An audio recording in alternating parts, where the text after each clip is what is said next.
Hi y'all, I'm Jeff. And I'm Becky. And together we're a cruising good time. And today we're going to talk to you about the 4 different types of cruises there are.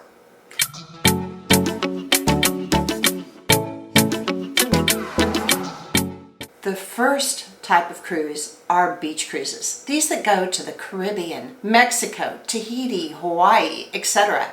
And frequently, these are a better deal than going to an all-inclusive resort.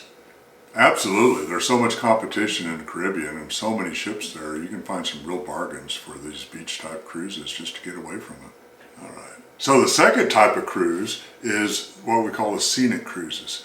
These are where you're going for the scenery you see, the mountains, the glaciers, the wildlife, whales, bears, eagles.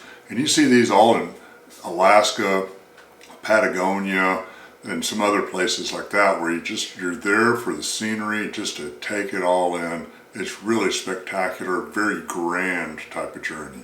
Can also be like the cruises up the Amazon or Changing of the Leaves cruises. So the third type of cruise is a cultural cruise. This is one that goes to many cities that have many amazing things to see. So like the Baltic Sea cruise offers this, the Mediterranean cruise, cruises that go around Japan or different places in the Far East. It has so much to offer. You get to see all the different history, all the different ruins, all the culture. It's really a really nice time and quite a contrast from all the other cruises. And you may get an occasional beach day or other thing. But yeah, we've had some great beach days in Greece and some other places. The fourth type of cruise is what I call a cruise just for the journey. Where you're on the ship, that's your cruise. This would be like a transatlantic cruise, a trans-Pacific cruise. You have several days at sea. It's the journey that you're on there for. And yes, you may get some culture and some beach time and some scenery, but you're really there for the journey.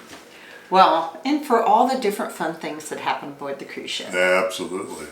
But how would a Panama Canal cruise fit in all that? You know, that is the difficult one because Panama Canal could go across all the categories. They do indeed, because you have the journey, because you're crossing the Continental Divide in a ship, but then you also have the culture. You have some beach with it because you go through the Caribbean, you go through Mexico, coming up Mexican coast there. Yeah. There's a lot to be had with the Panama Canal cruise. It's almost its own category, or just an overlay of all the other ones. And I do love the engineering with it, and there's so much we could talk about. So we've discussed the 4 different types of cruises. When you're planning your next trip, think about what you want to do, and of course your budget, and the biggest item for us, how much vacation time do you have?